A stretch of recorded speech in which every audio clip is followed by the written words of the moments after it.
शक्ति क्लासेज में आज का जो वीडियो लेक्चर होगा उसमें हम पढ़ेंगे विद्युत ऊर्जा के कुछ अन्य रूप जिनको हम दैनिक जीवन में काम में लेते हैं। कुछ हमने इससे पहले विद्युत जो ऊर्जा संयंत्र है उनके बारे में हमने अध्ययन कर लिया था। आज हम देखेंगे कि जो दैनिक जीवन में जो विद्युत ऊर्जा है वो किस प्रकार से हमारे काम में आती है। कुछ जैसे प्रकाश, जैसे बल्ब जलाया तो किस प्रकार से विद्युत ऊर्जा है वो प्रकाश ऊर्जा में बदलती है। तो देखो कुछ विद्युत ऊर्जा के उदाहरण देखेंगे। सबसे पहले हम देखेंगे कि कार के अंदर जो होता है, कार के अंदर किस प्रकार से हमारे को विद्युत ऊर्जा है वो मिलती है। जैसे कार के अंदर क्या जलती है, आपके बल्ब भी जलते हैं, उसके अलावा वहां पर कुछ सिस्टम होता है जो इलेक्ट्रिकल होता है वो भी चलता है। तो वो किस प्रकार से चलता है।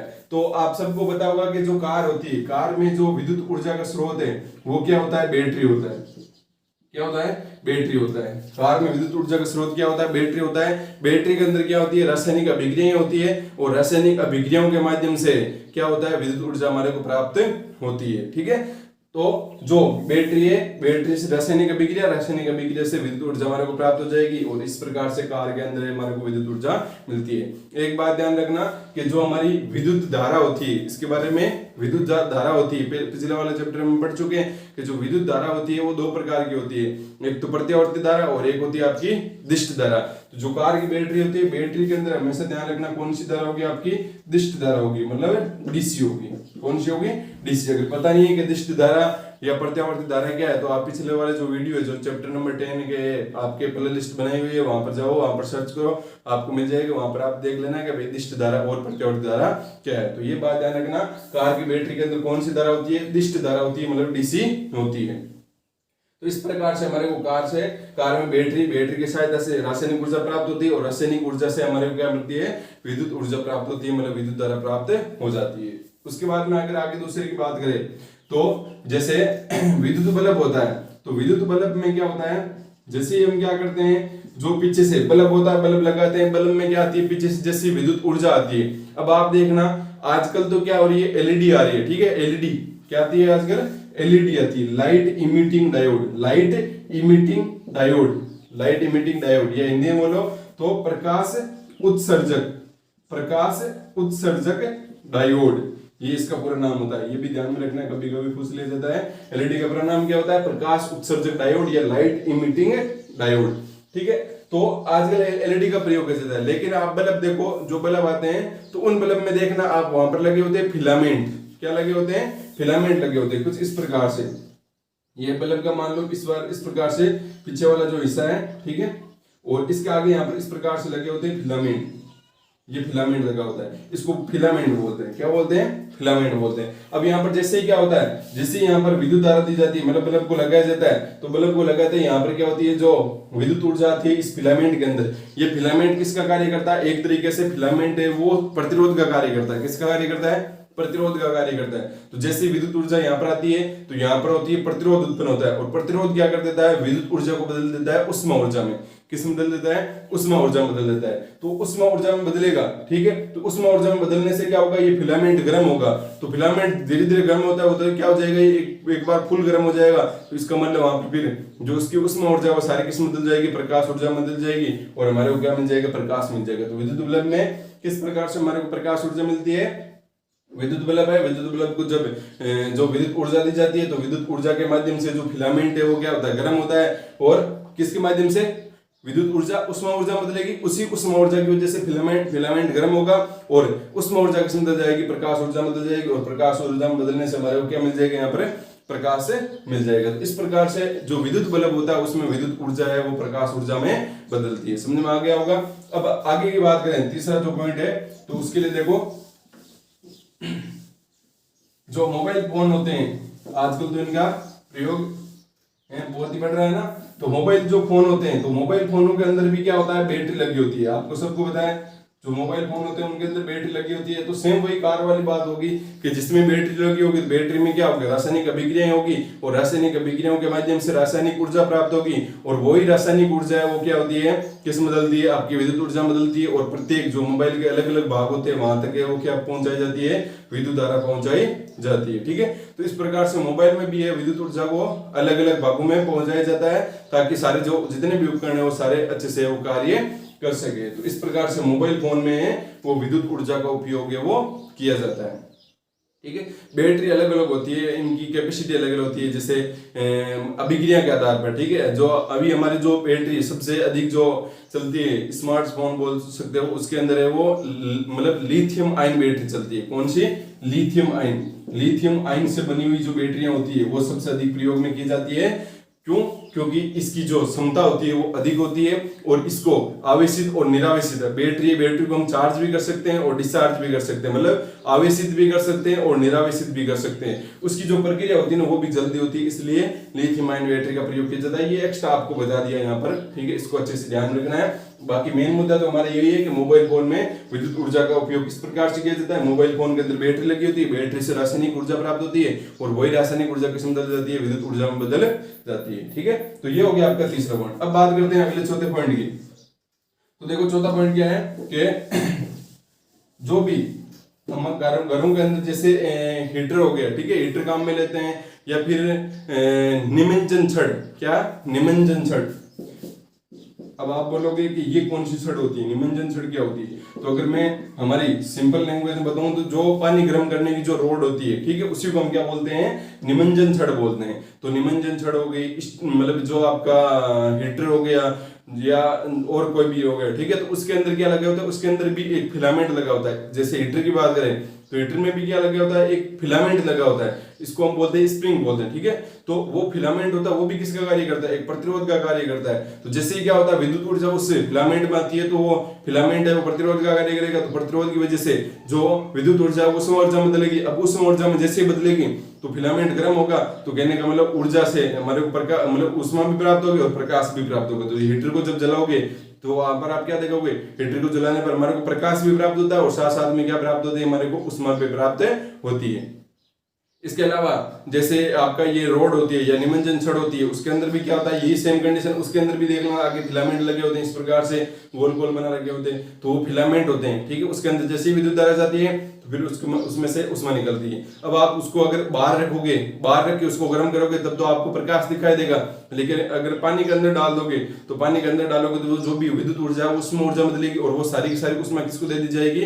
पानी को दे दी जाएगी। इसलिए हमारे को वो लाल नहीं दिखाई देती पानी के अंदर, बाहर निकालोगे तो जरूर लाल दिखाई देगी, लेकिन आपको ऐसा नहीं करना है, ठीक है। जिसका काम है उसी को उसी काम में लेना है। तो इस प्रकार से है वो निमज्जन छड़ हो गया, ठीक है, हीटर वगैरह हो गए, इनमें विद्युत ऊर्जा का उपयोग किया जाता है। अब बात करते हैं अंतिम जो हमारा पॉइंट है, पांचवा पॉइंट, कि हमारे शरीर के अंदर भी है वो क्या आती है? शरीर के अंदर भी है वो विद्युत रहती है। शरीर के अंदर भी क्या रहती है? विद्युत ऊर्जा काम में आती है। हमारे शरीर को भी विद्युत ऊर्जा की आवश्यकता होती है। बिना हमारे को विद्युत ऊर्जा मतलब हमारे शरीर के अंदर भी करंट होता है, ठीक है। अब आप ये मत सोचना कि यहाँ पर जैसे ही हमारे को नहीं कहीं पर लगती है तो इस वजह से वहां पर मतलब करंट लगता है। असल में वो करंट किस वजह से लगता है? हमारे यहाँ पर क्या होते हैं, मस्तिष्क जो होता है वो संदेश भेजने के लिए, मस्तिष्क है वो प्रत्येक अंग तक संदेश भेजने के लिए विद्युत सिग्नलों का कार्य करता है। किसका कार्य करता है? मस्तिष्क जो होता है, मस्तिष्क प्रत्येक अंग तक मतलब सिग्नल भेजने के लिए किसका कार्य करता है?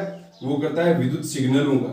किसका कार्य मतलब किसका उपयोग में लेता है? विद्युत सिग्नल का उपयोग लेता है, ठीक है। इसी विद्युत सिग्नल की सहायता से ये क्या करता है? मस्तिष्क है वो प्रत्येक अंग को है वो ऑपरेट करता है। अब ये जो विद्युत ऊर्जा हमारे को प्राप्त होती है वो अन्य जितने भी, जैसे ऐसे नहीं कि हमारे को चार्ज करना पड़ेगा, जो भी हम भोजन करते हैं, ठीक है, उनके माध्यम से जो भी रासायनिक अभिक्रिया होती है उनके माध्यम से हमारे को ये जो विद्युत ऊर्जा है वो प्राप्त हो जाती है। और उसी विद्युत ऊर्जा का उपयोग मस्तिष्क करता है विद्युत सिग्नल भेजने के लिए प्रत्येक अंग तक, ठीक है। और ये जो विद्युत सिग्नल भेजे जाते हैं उसको जो ये जो माध्यम होता है, विद्युत सिग्नल तो भेजे जाएंगे लेकिन जो विद्युत सिग्नल भेजने के जो माध्यम है उसको बोलेंगे विद्युत पल्स।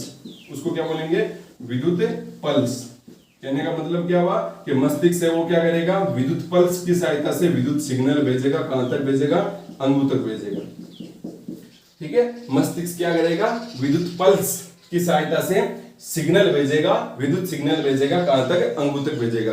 और इस प्रकार से हमारे जो अंग है वो कार्य करने लगते हैं। जैसे आपको अगर हाथ उठाना है तो इसका मतलब आप हाथ उठा रहे हो तो आपके दिमाग के अंदर ये पहले ऑलरेडी बात आ चुकी है कि आपको हाथ उठाना है, तो वहां पर आपका मस्तिष्क तुरंत है वो क्या करेगा? विद्युत ऊर्जा है उसको किस में भेजेगा, विद्युत पल्स की सहायता से विद्युत सिग्नल में भेजेगा और फिर हमारे जो अंग है वो कार्य करने लग जाएंगे। अब इन्हीं का प्रयोग क्यों किया जाता है, क्योंकि आपने देखा होगा कि जैसे हम कोई एक स्विच दबाते हैं तो कितनी तेजी से वो मतलब जो लाइट है वो चलती है, इस वजह से बिल्कुल भी देरी ना हो, इसलिए यहाँ पर विद्युत पल्स या विद्युत सिग्नल का प्रयोग मतलब किया जाता है। अब हम तो नहीं करते हैं, हमारे पास में तो ऑलरेडी यहाँ पर दिया हुआ है, इसलिए हमारे को तो समझना है। तो ये भी इंपॉर्टेंट बात है, आपको ध्यान में रखना है कि विद्युत जो सिग्नल होते हैं वो मस्तिष्क किसके माध्यम से आगे प्रत्येक अंग तक भेजता है, तो वो आप बोलोगे विद्युत पल्स की सहायता से आगे भेजा जाता है। ठीक है, ये भी आपको ध्यान में रखना है। और एक अगर रोचक तथ्य बताऊं मैं कि हमारा जो मस्तिष्क है वो एक 15 वोट क्या शक्ति है, ठीक है, तो 15 वोट के बल्ब को जला सकता है। हमारे मस्तिष्क के अंदर इतनी विद्युत ऊर्जा होती है, एक बल्ब जल सकता है 15 वोट का। ठीक है, हमारे घरों के अंदर एलईडी आती है, जो आजकल एलईडी आती है वो 7 वोट की आती है या फिर 9 वोट की आती है। अब आप सोच सकते हो कि 15 वोट क्या होगा, थोड़ा सा ज्यादा होगा तो ज्यादा प्रकाश मिलेगा, लेकिन ऐसा हम तो नहीं कर सकते ना, वो तो किसी ऐसे डेड जो व्यक्ति है उसके ऊपर एक्सपेरिमेंट किया जाता है, तब वहां पर मस्तिष्क के अंदर वहां पर मिलता है। ठीक है, तो ये हमने देख लिया कि किस प्रकार से विद्युत ऊर्जा का वो उपयोग किया जाता है, अन्य कामों में किया जाता है। ठीक है, अब आगे जो हमारा टॉपिक है उसको हम पढ़ते हैं। हमारा अगला जो टॉपिक है वो है ऊर्जा का संरक्षण। ऊर्जा को किस प्रकार से हम संरक्षित करते हैं, तो देखो ऊर्जा है उसका संरक्षण की बात करें तो ऊर्जा को मैं यहाँ पर परिभाषा लिख देता हूँ ऊर्जा संरक्षण की, कि ऊर्जा को ना तो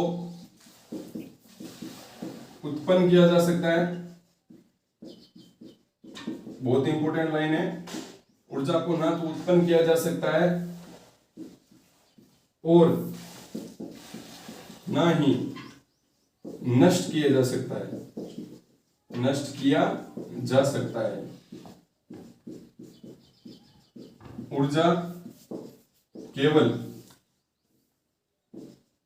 ऊर्जा को केवल एक रूप से दूसरे रूप में परिवर्तित किया जा सकता है,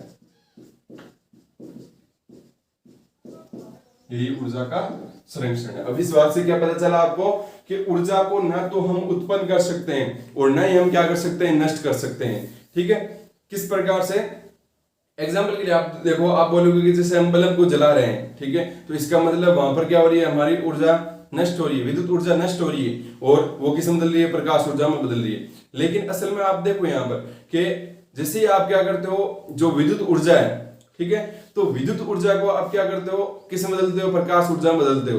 तो विद्युत ऊर्जा खपत हुई और वो किस में बदलेगी, आपकी प्रकाश ऊर्जा में। लेकिन यहाँ पर नष्ट थोड़ी हुई है, विद्युत ऊर्जा का रूप चेंज हो गया, विद्युत ऊर्जा किस में बदल गई, प्रकाश ऊर्जा में। अब आप बोलोगे आप कि प्रकाश ऊर्जा किस में गई, तो प्रकाश ऊर्जा, प्रकाश की वजह से क्या होती है, प्रकाश के साथ में भी उष्मा ऊर्जा होती है।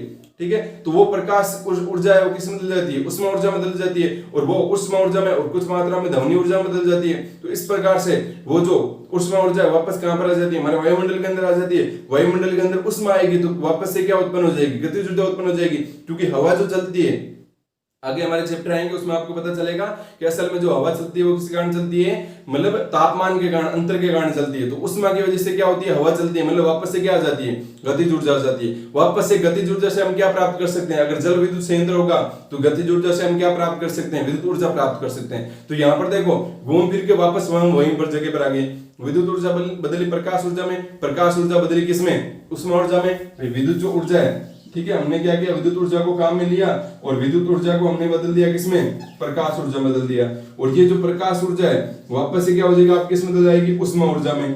किस में बदल जाएगी, उष्मा ऊर्जा में, या कुछ और भी अन्य भी, ठीक है, अन्य भी रहेंगे यहाँ पर, ऐसे नहीं केवल उष्मा ऊर्जा बदले। लेकिन एग्जाम्पल के लिए समझा रहा हूँ आपको कि विद्युत ऊर्जा बदल गई प्रकाश ऊर्जा में, भाई हमने बल्ब जलाया यहाँ पर, इसलिए प्रकाश ऊर्जा में, प्रकाश ऊर्जा आपकी बदल जाएगी उष्मा ऊर्जा में, और जो उष्मा ऊर्जा है वो आपकी बदल जाएगी वापस से किसमें, गतिज ऊर्जा में। कैसे बदलेगी गतिज ऊर्जा में, तो उसका कारण होता है कि जब भी वायुमंडल के अंदर तापमान का अंतर होता है तो उसकी वजह से हवा चलती है, ठीक है, और हवा की वजह से वहां पर क्या आ जाती है, गतिज ऊर्जा आ जाती है। मतलब गतिज ऊर्जा उत्पन्न करने का कारण कौन है, उष्मा ऊर्जा कारण है। ठीक है, तो उष्मा ऊर्जा किसमें बदल गई, गतिज ऊर्जा बदल गई, और वापस से गतिज ऊर्जा को हम किसमें बदल सकते हैं, गतिज ऊर्जा को हम क्या करेंगे, जल विद्युत संयंत्र, जिसमें हम जल को क्या करते हैं, जल की गतिज ऊर्जा का प्रयोग करके टरबाइन को घुमाते हैं, जिससे हमारे जनरेटर है उसका रोटर घूमता है और हमारे को क्या प्राप्त हो जाती है, वापस से विद्युत ऊर्जा प्राप्त हो जाती है। तो इस पूरे चक्र में देखो आप, विद्युत ऊर्जा से प्रकाश से ऊष्मा, गतिज, वापस से, मतलब क्या हमने यहाँ पर ऊर्जा को उत्पन्न किया?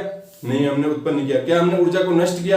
हम नष्ट नहीं कर सकते। तो कहने का मतलब ऊर्जा को ना तो हम उत्पन्न कर सकते हैं और ना ही ऊर्जा को हम क्या कर सकते हैं, नष्ट कर सकते हैं। ऊर्जा केवल एक रूप से दूसरे रूप में क्या हो जाती है, परिवर्तित हो जाती है। तो ये बहुत ही इंपॉर्टेंट बात है जो आपको ध्यान में रखनी। अभी इसका एक अच्छा सा एक उदाहरण भी देख लेते हैं कि क्या ऊर्जा उत्पन्न हो रही है या नहीं हो रही है, या फिर ऊर्जा नष्ट हो रही है या नहीं हो रही है। ठीक है, तो इसके बारे में हम उदाहरण देखेंगे एक स्प्रिंग की सहायता से, जो आपकी बुक के अंदर दे रखा है। ऐसे तो बहुत सारे उदाहरण है जो ऊर्जा संरक्षण के, फिर भी हम देखते हैं। यहाँ पर देखो,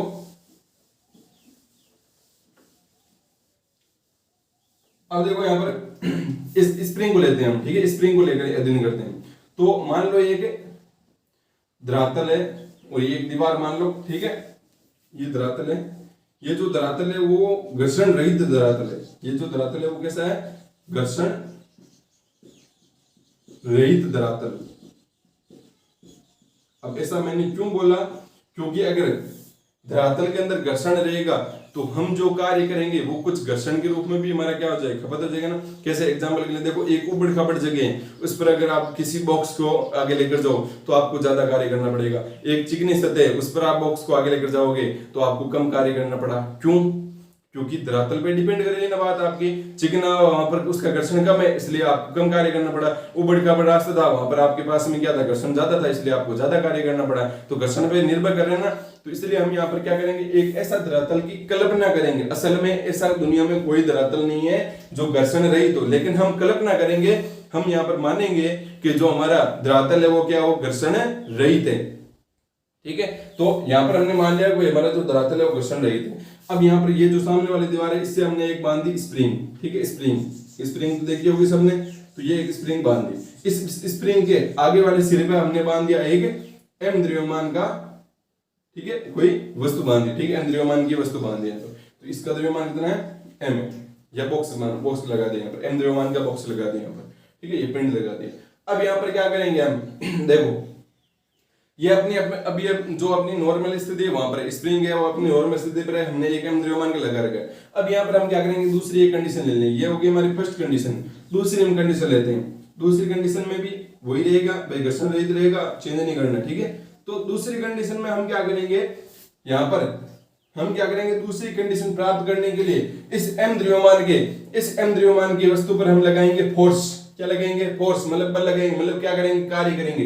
कार्य करने की वजह से ये जो स्प्रिंग है वो क्या होगी, संपीड़ित होगी। स्प्रिंग दबेगी। स्प्रिंग का दबना, स्प्रिंग के जो दबती है स्प्रिंग, उसको बोलते हैं संपीड़न। स्प्रिंग का क्या, संपीड़न। और जब स्प्रिंग फैलती है तो उसको बोलते हैं स्प्रिंग का विस्तार। ठीक है, तो स्प्रिंग का दबना को क्या बोलेंगे, संपीड़न बोलेंगे। स्प्रिंग जो फैल रही है उसको बोलेंगे विस्तार बोलेंगे। तो आपको ध्यान में रखना है। तो स्प्रिंग पर जैसे ही हम क्या करेंगे, इस साइड से फोर्स लगाएंगे, इस साइड से फोर्स लगाएंगे, तो जैसे ही हम यहाँ पर इस प्रकार से इस पर फोर्स लगाएंगे तो स्प्रिंग होगी संपीड़ित। अब मान लो स्प्रिंग को हम संपीड़ित कर रहे हैं और मान लो ये बॉक्स चल रहा है आपका इस दिशा में चलेगा ना। तो इस दिशा में चल रहा है, वो भी कौन से वेग से, v वेग से चल रहा है। और v वेग से चल रहा है तो हमने इसका विस्थापन कर दिया x विस्थापन। अब देखो यहाँ पर लिखते हैं, पहले ये वाली कंडीशन थी, अब हमने क्या कर दिया, ये बॉक्स हमारा बॉल लगाने से बॉक्स आ गया यहाँ पर, हमारा यहाँ पर आ गया। ठीक है, अब यहाँ पर इसका m द्रव्यमान है। अब यहाँ पर इसका वेग तो 0 हो गया, वेग कितना हो गया, 0 हो गया। और इसमें विस्थापन कितना हो गया, ये आपकी एक्चुअल कंडीशन थी इस स्प्रिंग की।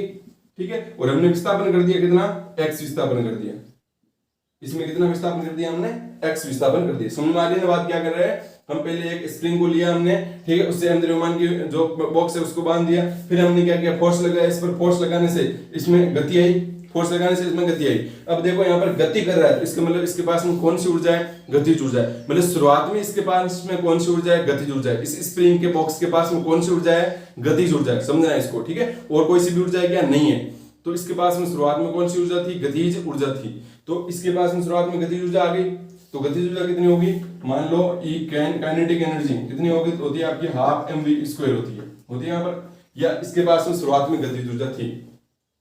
अब यहाँ पर हमने जैसे इसको संपीड़ित किया, संपीड़ित करने मतलब स्प्रिंग को दबाया, तो जैसे हमने स्प्रिंग को संपीड़ित किया, दबाया, तो यहाँ पर दबाकर कुछ x दूरी तक हमने क्या कर दिया, इसको विस्थापित कर दिया, किसको, इस स्प्रिंग को विस्थापित कर दिया, या स्प्रिंग को संपीड़ित कर दिया, या फिर बॉक्स को x दूरी तक विस्थापित कर दिया, फिर x दूरी पर ले जाकर उसको हमने रोक दिया, तो उसका वेग क्या हो जाएगी, शून्य हो जाएगी। अब बताओ यहाँ पर जैसे यहाँ पर पहले यहाँ पर चल रही, फिर हमने इसको रोक दिया, तो जो सारी की सारी जो इसकी गतिज ऊर्जा वो किस में बदल जाएगी, स्थितिज ऊर्जा में। किसकी किस में बदल जाएगी, स्थितिज ऊर्जा में। अब बताओ वो स्थितिज ऊर्जा कितनी होगी, तो वो स्थितिज ऊर्जा ई पोटेंशियल एनर्जी, स्प्रिंग की स्थितिज ऊर्जा कितनी होती है। हमने सरल लोले की स्थितिज ऊर्जा निकाली है, सरल लोले की क्या निकाली है, स्थितिज ऊर्जा निकाली है। अगर नहीं देखा तो आप पिछले वाले जो वीडियो है उसको जाके देखो, वहां पर आपको पता चल जाएगा। सरल लोले की जो स्थितिज ऊर्जा थी वो हमारे पास में आई थी हाफ mg/L x स्क्वायर, ठीक है। और mg/L को हमने क्या मान लिया था, mg/L को हमने मान लिया था k, ठीक है, kx स्क्वायर। तो ये थी सरल लोलक की स्थितिज ऊर्जा, जहां पर जो k था वो आपका क्या था, वो था आपका सरल लोलक का नियतांक, x है वो क्या था, आपका विस्थापन था, हाफ तो आपको बताइए।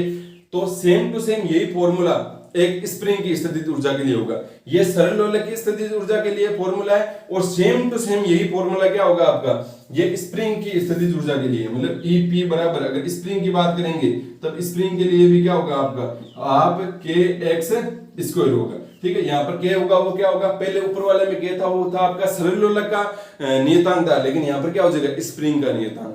तो ये आपको यहाँ पर समझना है, क्या होता है, k क्या हो जाएगा यहाँ पर, स्प्रिंग नियतांक हो जाएगा। समझ में आ गई होगी आपको बात, ठीक है। अब यहाँ पर देखो इसके पास में, स्प्रिंग के पास में ये पोटेंशियल एनर्जी आ गई, कितनी आ गई, हाफ kx स्क्वायर, कितनी आ गई पोटेंशियल एनर्जी, मतलब स्थितिज ऊर्जा कितनी आ गई, हाफ kx स्क्वायर। अब ये क्या हुआ यहाँ पर देखो, गतिज ऊर्जा हमने दी, गतिज ऊर्जा किस में बदल गई, स्थितिज ऊर्जा बदल गई, मतलब जब हमने इसको रोक दिया तो इसके पास में कौन सी ऊर्जा आ गई, स्थितिज ऊर्जा आ गई। अब यहाँ पर क्या होगा, स्थितिज ऊर्जा की वजह से, मतलब कहने का मतलब बॉक्स के पास में ऊर्जा तो है ना, अब हमने यहाँ पर कार्य करना छोड़ दिया, हमने इसको दबाया फिर इसको छोड़ दिया, दबाया इसको छोड़ दिया, दबाने से गतिज ऊर्जा आई और वो किस में बदल गई, स्थितिज ऊर्जा में। अब हमने छोड़ दिया, अब हम कार्य नहीं करें, लेकिन इस बॉक्स के पास में स्थितिज ऊर्जा तो है ना यहाँ पर, तो इसी स्थितिज ऊर्जा की वजह से, इसी स्थितिज ऊर्जा की वजह से स्प्रिंग क्या करेगी, अपनी पुनः मूल स्थिति में आने की कोशिश करेगी, और पुनः मूल स्थिति में आएगी, किसकी वजह से, इस स्थितिज ऊर्जा की वजह से। और पुनः मूल स्थिति में जब आएगी ये, तो ये इसको क्या करना पड़ेगा, गति करना पड़ेगा, तो वापस से जो उसकी स्थितिज ऊर्जा है वो किस में बदल जाएगी, गतिज ऊर्जा में बदल जाएगी, और वापस से कितनी गतिज ऊर्जा आ जाएगी, मेरे हिसाब से वही आएगी, कितनी आएगी, E k बराबर कितनी आएगी, हाफ mv स्क्वायर, कितनी आएगी, हाफ mv स्क्वायर आएगी। तो यहाँ पर आप एक बात नोटिस कर रहे हो कि जैसे जैसे आपकी गतिज ऊर्जा बढ़ती है, ठीक है, फिर जैसे जैसे यहाँ पर गतिज ऊर्जा बढ़ती है वैसे वैसे स्थितिज ऊर्जा कम होती है। ये तो बात हम सरल लोलक में बात कर चुके हैं कि जैसे जैसे आपकी गतिज ऊर्जा बढ़ेगी, सरल लोलक है तो सरल लोलक जैसे इससे ऊपर जाएगा गतिज ऊर्जा बढ़ेगी, कम होती जाएगी तो स्थितिज ऊर्जा बढ़ती जाएगी, यहाँ पर स्थितिज ऊर्जा अधिक हो जाएगी, फिर यहाँ पर स्थितिज ऊर्जा जैसे जैसे कम होगी यहाँ पर गतिज ऊर्जा बढ़ जाएगी। तो यहाँ पर बात पता चल रही है कि जो अगर गतिज ऊर्जा अगर बढ़ेगी तो स्थितिज ऊर्जा कम होगी, स्थितिज ऊर्जा अगर बढ़ेगी तो गतिज ऊर्जा कम होगी, मतलब ऊर्जा है वो दोनों एक साथ नहीं बढ़ेगी, या तो गतिज ऊर्जा बढ़ेगी या फिर स्थितिज ऊर्जा बढ़ेगी, दोनों एक साथ नहीं बढ़ेगी। हम बोल देंगे भाई गतिज ऊर्जा भी बढ़ रही है और स्थितिज ऊर्जा भी बढ़ रही है, ऐसा कंडीशन नहीं होगा। और यहाँ पर भी आप देख सकते हो कि शुरुआत में हमारे पास में जितनी गतिज ऊर्जा थी उतनी अब अंतिम स्थिति में गतिज ऊर्जा हमारे पास में है। तो कहने का मतलब जो गतिज ऊर्जा में परिवर्तन और स्थितिज ऊर्जा में परिवर्तन वो कितना होता है, शून्य होता है। गतिज ऊर्जा में परिवर्तन और स्थितिज ऊर्जा में परिवर्तन कितना होता है, शून्य होता है। तो यहां से हम फॉर्मूला लिख सकते हैं कि गतिज ऊर्जा में परिवर्तन उसको हम प्रदर्शित करेंगे डेल्टा EP, सो EK, गतिज ऊर्जा की बात करें, डेल्टा का मतलब जब भी डेल्टा आगे चलने लग जाए इसका मतलब अंतर होता है।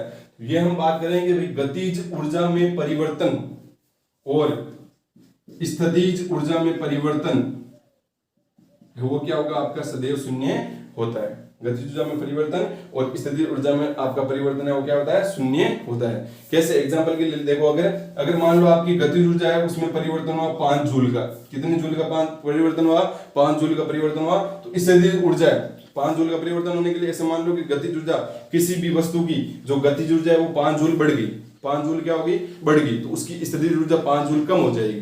तो उसकी स्थितिज ऊर्जा 5 जूल कम होगी तो मतलब -5, तो ये किसके बराबर होगा, 0 के बराबर होगा। कहने का मतलब गतिज ऊर्जा बढ़ेगी तो स्थितिज ऊर्जा को अपने आप कम होना पड़ेगा, और अगर स्थितिज ऊर्जा बढ़ेगी, स्थितिज ऊर्जा बढ़ रही है तो गतिज ऊर्जा को कम होना पड़ेगा। मान लो स्थितिज ऊर्जा आपकी 5 जूल बढ़ गई तो गतिज ऊर्जा को 5 जूल कम होना पड़ेगा, और फिर से इसका मान कितना आ रहा है, 0 आ रहा है। कहने का मतलब गतिज ऊर्जा में परिवर्तन, स्थितिज ऊर्जा में परिवर्तन सदैव क्या रहेगा आपका, शून्य रहेगा, कभी कोई परिवर्तन नहीं होगा। ऐसा नहीं है कि गतिज ऊर्जा में भी परिवर्तन हो गया, स्थितिज ऊर्जा में परिवर्तन हो गया, दोनों मतलब बढ़ गई, ऐसा कदापि नहीं होगा। तो यही आपका क्या होता है, ऊर्जा का संरक्षण होता है, जिसको हमने एक स्प्रिंग की सहायता से समझा कि स्प्रिंग में शुरुआत में जो गतिज ऊर्जा थी वापस उतनी हमारे को वापस गतिज ऊर्जा मिल जाएगी, मतलब कोई परिवर्तन नहीं हुआ, शुरुआत में जितनी थी अंतिम में भी उतनी ही है। शुरुआत में आपकी स्थितिज ऊर्जा जितनी थी उतनी अंतिम स्थिति में स्थितिज ऊर्जा है। तो ये बहुत ही इंपॉर्टेंट टॉपिक है जो आपको ध्यान में रखना है। इसके अलावा देखो ये तो हमारे घर्षण रहित बात की थी, अगर घर्षण होता तो यहाँ पर कुछ ऊर्जा है वो घर्षण बदल जाती, कुछ आपकी जैसे इसको हम खिसकाते तो कुछ ध्वनि भी उत्पन्न होती, लेकिन जो आपकी जितनी भी ऊर्जाएं होगी, अगर यहाँ पर ऊर्जा की बात करें तो जितनी भी ऊर्जाएं होगी उन सब का मान, जैसे घर्षण ऊर्जा की बात करें, अगर घर्षण ऊर्जा प्लस ई ध्वनि ऊर्जा प्लस ई गतिज ऊर्जा, तो इन सब का जो योग रहेगा वो आपका क्या रहेगा, नियत रहेगा, शून्य नहीं क्या रहेगा आपका, नियत रहेगा। मतलब शुरुआत में अगर मान लो आपने 5 जूल इसको ऊर्जा दी थी, कितनी दी थी ऊर्जा आपने, 5 जूल ऊर्जा थी, तो ये आपकी ई है, तो ये 5 जूल आपकी किस में बदलेगी, 5 जूल आपकी मान लो घर्षण की वजह से इसमें ऊर्जा 2 जूल कम होगी, 2 जूल में बदल गई, फिर 1 जूल में बदल गई, फिर वापस से 1 जूल में ये ध्वनि के रूप में, 1 जूल गतिज ऊर्जा, ये 2 जूल मान लो गतिज ऊर्जा के रूप में। तो यहाँ पर आप देख लो, यहाँ पर भी 2, 1 और 2 कितने हो गए, 5 हो गए, और यहाँ पर भी 5 जूल। तो कहने का मतलब जितनी शुरुआत में ऊर्जा थी उतनी आपकी बाद में ऊर्जा है, तो ये नियत रहती है। तो मेन जो पॉइंट है वो आपको ध्यान में रखना है कि गतिज ऊर्जा में परिवर्तन, स्थितिज ऊर्जा में परिवर्तन शून्य होता है, जितनी आपकी ऊर्जा शुरुआत में हो उतनी अंतिम स्थिति में रहेगी, मतलब ऊर्जा आपकी हमेशा क्या रहेगी, नियत रहेगी, ना तो ऊर्जा को उत्पन्न कर सकते हैं और ना ही हम उसको नष्ट कर सकते हैं। बाकी का जो अध्ययन है उसको हम अगली वीडियो लेक्चर में कवर करेंगे।